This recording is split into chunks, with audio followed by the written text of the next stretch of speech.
Assalamualaikum warahmatullahi wabarakatuh. Berjumpa lagi dalam rancangan Celik Hati di TV9. Apa khabar penonton sekalian? Tentu sedang bahagia dan membahagiakan.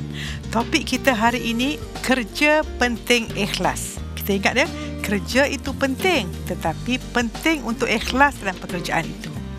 Saya nak kita sama-sama renungi. Bila kita bekerja, kita tanya diri kita bekerja ni untuk bos kita ke kita bekerja untuk Allah Subhanahu Wa Taala? Sebab kalau kita bekerja untuk bos, kita bekerja untuk memenuhi keperluan hidup. Contohnya kita dapat gaji untuk bayar rumah, bayar kereta, bayar tuition anak dan habis bulan habis gaji. Tetapi kalau kita bekerja dengan tujuan hidup, kita tahu tujuan hidup kita ialah mendapat syurga Allah, mendapat husnul khatimah. Maka kita punya bos yang nombor satu ialah Allah Subhanahu Wa Taala bagi orang Islam dan pencipta bagi orang bukan Islam. Baik, macam mana kita nak tahu kita ni yang mana? Okey, saya dapat satu ujian ataupun eksperimen ya. Baik, semua orang tengok jam. Tengok. Kita ada dua jenis pekerja. Ada pekerja yang macam ni ya. 4.45, dah dekat pukul 5 lah ni, dia dah standby dekat punch card. Dah standby pukul 5, ting, dia masuk 15 minit tunggu tak buat apa-apa. Itu orang yang agaknya jernih, orang keladak tu. Tentu keladak kan, masa depan pun memang keladak. Tetapi satu lagi pekerja, dia tengok, ada setengah jam lagi, mungkin boleh habiskan kerja lagi. Dan orang yang jernih, orang yang hidup dengan tujuan, bekerja untuk tujuan hidup, mereka sangat menghargai masa. Dia kata apa? Kalau orang yang tak bijak, dia kata apa? Alah, ada 10 minit aja. Tetapi orang yang bijak, dia kata apa saya boleh manfaatkan dalam 10 minit ini. Dan juga saya nak sebut satu budaya kerja dalam Islam ya. Dan agama lain pun boleh terima budaya ini. Kita ada 3 ciri. Kalau kita nak ikhlas, kita mesti buat 3 perkara.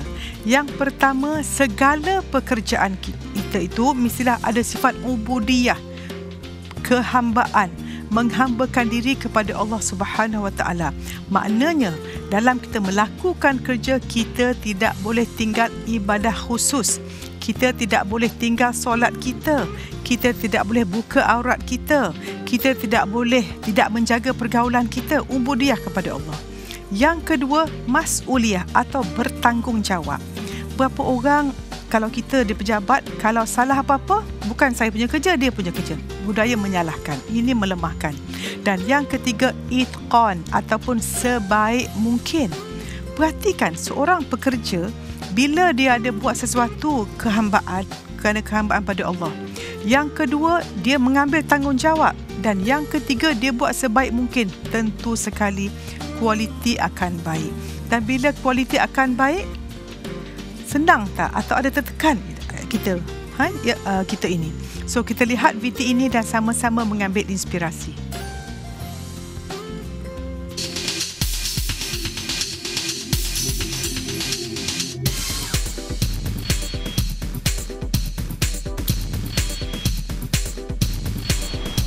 Serabut lah ni. Tension.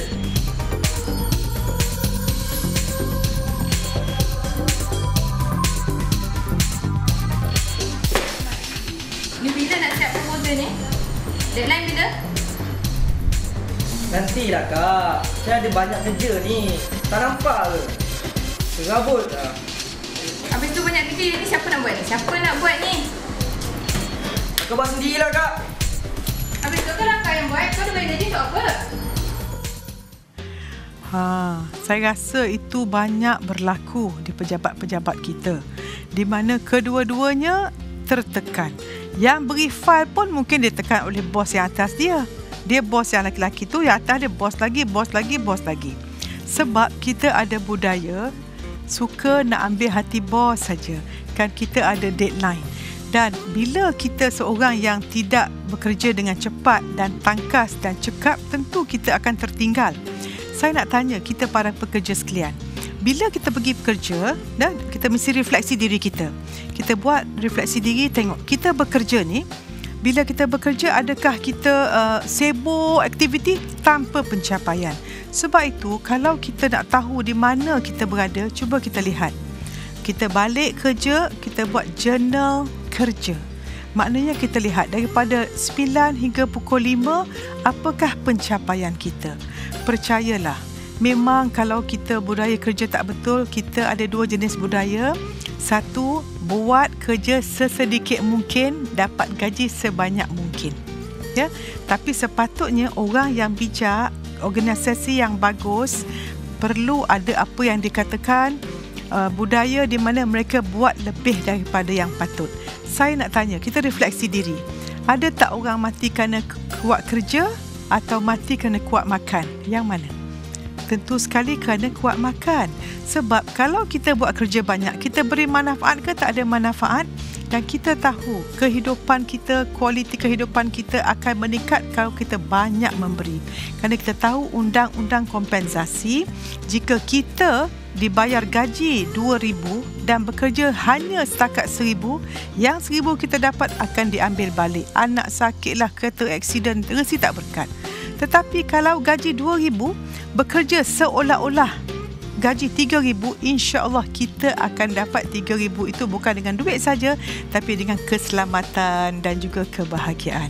Ya, dan saya akan tweet kata-kata hikmah di Twitter Celik Hati. Jangan lupa kita retweet. Ingat, kita nak saham akhirat. Kita nak dapat pahala banyak. Kita suka berkongsi kebaikan, bukan kebatilan. Ya, sama-sama kita kongsi supaya kita dapat celik hati seseorang dan insya-Allah akan membahagiakan mereka. Ya. Baik, bila kita dah tahu tentang pekerja, kita dah refleksi diri, maka kita nak dengar juga kisah-kisah inspirasi yang saya akan kongsikan sebagai menjadi orang dah bekerja dah lama. Ya, kita saksikan sebentar lagi.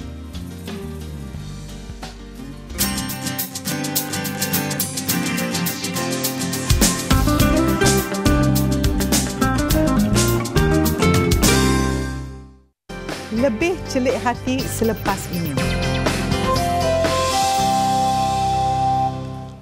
Kembali celik hati dengan lebih tips. Assalamualaikum, berjumpa lagi. Sebelum saya teruskan, sudah retweet belum kata-kata? Ya, dan untuk berinteraksi dengan saya, lihat talian bebas tu di bawah. Ya, baiklah. Sebelum itu, saya nak sebut tentang tadi macam mana bila kita dah refleksi diri, kita bekerja ikhlas atau tidak, dengan ubudiah atau tidak. Saya nak berkongsi tentang kisah inspirasi. Di mana pada tahun 2000 ya, saya pergi ke convocation. Tiba-tiba saya jumpa seorang bekas pengawal keselamatan masa saya medical student dulu. Maknanya saya tak jumpa dia hampir 25 tahun ya. Dia kata, "Oh pakcik buat apa kat sini?" "Oh, anak saya dapat ijazah." "Kursus apa pakcik?" "Kedoktoran." Saya masa tu macam nak menangis, keluar air mata saya. Masya Allah, anak seorang pengawal keselamatan menjadi doktor. Sedangkan ramainya orang nak jadi doktor, tak jadi pun, ambil periksa look, gagal dan sebagainya. Bila saya fikir balik, pakcik ni salah seorang pengawal keselamatan yang sangat baik, sangat lemah lembut dan tak pernah marah kita orang masa student dulu. Maklumlah kita masa student kan nakal, tapi beliau sangat baik. Dan kisah inspirasi satu lagi, bila saya melakukan pembedahan. Bila saya lakukan pembedahan mata, Masya Allah, seorang guru yang sangat baik, pembedahan amat mudah. Sedangkan sebenarnya, kalau ikut pakar mata lah, dia, kesusahan buat pembedahan ni ada kategori 1 hingga 4. Dia punya payah boleh kurang ke 4 lah ya. Tetapi, bila saya buat pembedahan dia, seolah-olah macam ada kuasa yang cepat terus terjadi. Dan bila tanya balik, Masya Allah, dia seorang guru yang sangat berdedikasi dan banyak memberi manfaat. Baiklah, kita ada pemanggil, silakan.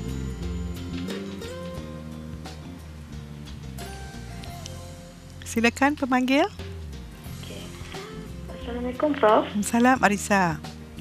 Saya Arisa dari Johor Bahru. Silakan. Saya seorang eksekutif di sebuah syarikat di sini. Ya. Situasi sekarang ni, bos saya seorang yang kuku bersih. Saya selalu pulang lewat dan kadang-kadang hujung minggu pun saya bekerja jika bos perlukan saya. Faedah kerja lebih masa tak pernah saya perolehi. Saya dah tak tahan lagi dan ingin berhenti bekerja. Tetapi masalah saya sekarang, jika saya berhenti bekerja, saya belum mempunyai mana-mana tawaran untuk bekerja di tempat lain. Apa pandangan Prof dan apa perlu saya buat? Terima kasih Prof. kasih Arissa. Ini satu masalah yang sangat penting ya. Saya nak sebut kata-kata hikmah ini. Yang pertama, kita fikir, adakah kita guna manusia dapat duit ataupun gunakan duit untuk memudahkan manusia? Kalau bos kuku besi ni, dia perah kederat orang untuk mendapat keuntungan. Untuk pengetahuan kita semua, ingat ya, ada, beri, dapat. Tidak ada benda yang kita buat tak baik yang akan tak dapat pulang kita semula. Dan saya suka kata ni, iaitu orang yang paling tidak bijak ialah orang buat jahat. Sebab sesiapa yang buat jahat, dia akan menyemai, dia dah semai kejahatan, dia akan dapat balik segala kejahatan yang dia buat pada diri dia ataupun pada keluarga dia. So bagi saudari, yang pertama sangat penting bagi kita untuk pertama tanya diri kita, bila kita bekerja ni, kita punya ibadah cukup atau tidak? Siapa yang mengizinkan bos kita menjadi kuku besi pada kita? Dan ingat, saya pernah sebut sebelum ni, kita menjadi magnet kepada kebaikan kalau kita banyak kebaikan dalam diri kita. Kalau kita dimarah orang, fikir mungkin kita pernah marah orang. Kalau kita ditekan orang, pernah tak kita tekan orang?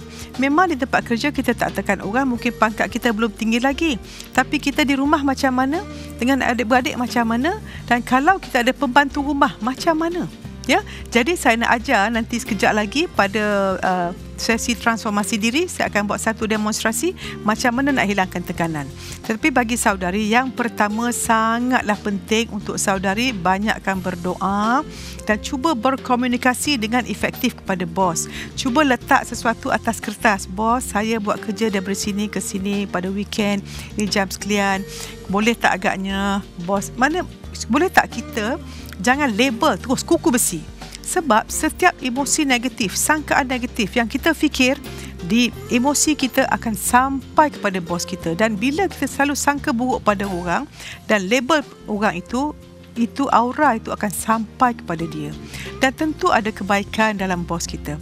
Apa kata kita mengubah cara kita melihat, cuba kita lihat apakah kebaikan bos kita dan selalu bacakan Fatihah dan doakan dia. Ini satu tips yang penting ya. Kalau kita ada seseorang yang kita marah, apa yang kita buat ialah kita baca Fatihah, sedekah pada dia, doakan dia dan cakap, saya sayang anda, saya faham anda, saya maafkan anda. Lihatlah, ini suatu teknik dan suatu benda sakti yang jika dilakukan dengan penuh keyakinan, Allah yang menggenggam hati manusia akan melembutkan hati manusia itu. Ya, saya doakan Arissa akan lebih tenang dan sebentar lagi saya akan beri satu tweet yang mempunyai kata-kata hikmah. Jangan lupa lihat Twitter Celik Hati dan ingat dapat saham akhirat. Kita kongsi tweet ini untuk mencelik hati seseorang supaya mereka juga tenang dan menenangkan. Kita jumpa selepas ini. Jangan ke mana-mana.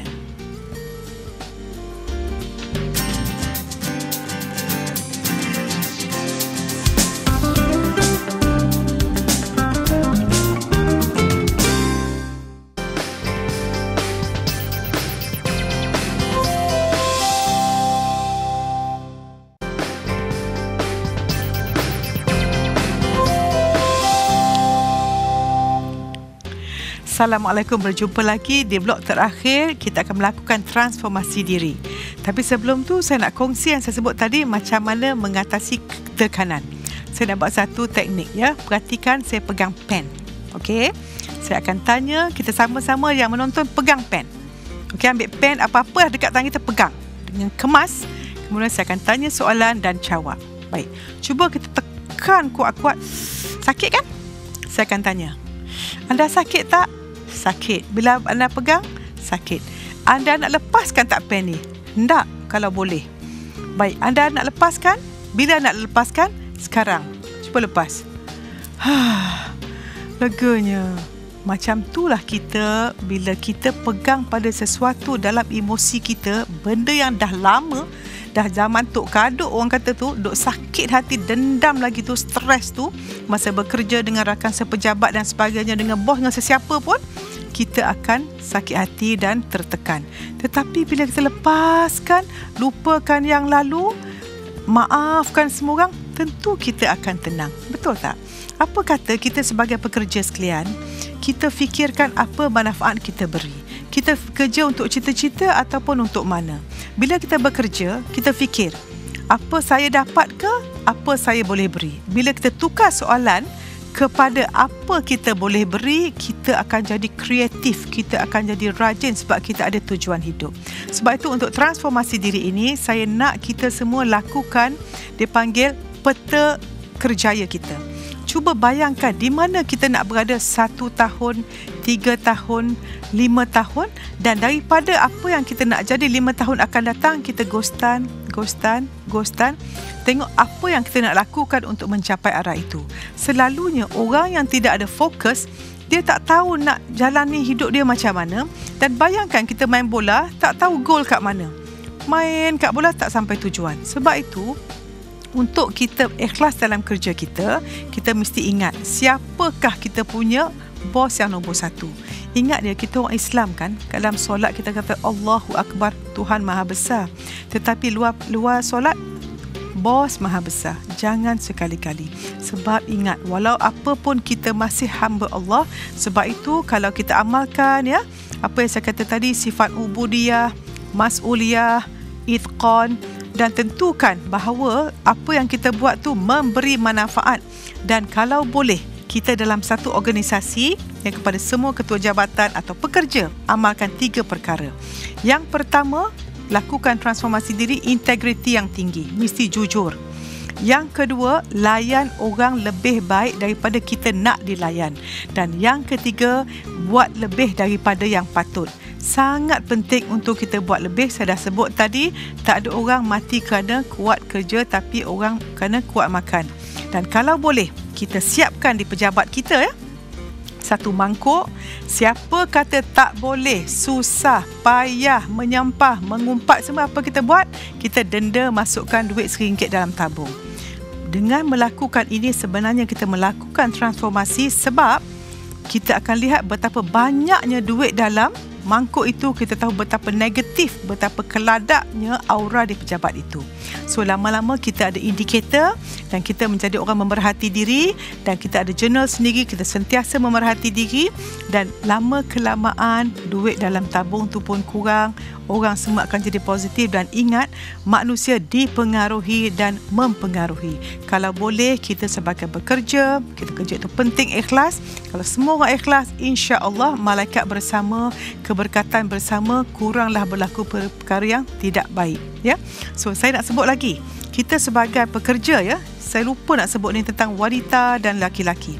Tolong jaga pergaulan dalam pejabat. Jangan sekali-kali kita bekerja tapi melakukan maksiat. Dan ingat 3 perkara, sentiasa setiap hari jaga akidah kita, jaga ibadah kita, jaga akhlak kita. Dan juga saya nak kongsi ya, buku ni sangat bagus. Saya tengok topiknya pun tajuk takut ya, dahsyatnya cabaran di pejabat. Saya rasa kita patut baca, tambahkan ilmu supaya kita tahu cabaran. Bila kita tahu apakah musuh kita, dengan sendiri kita pandai mengambil langkah untuk menentukan tidak berlaku pada kita. Sebab orang yang bijak, dia bukan mengatasi masalah, tetapi dia mencegah masalah. Ya, lihat kita di mana, dan selalulah kita lakukan setiap hari refleksi diri, inspirasi diri, transformasi diri. Dan jika ingin menonton sekali lagi, boleh tonton di rancangan ini di www.tonton.com. Kita jumpa lagi. Saya sudahi dengan wabillahi taufiq wa hidayah. Wassalamualaikum warahmatullahi wabarakatuh.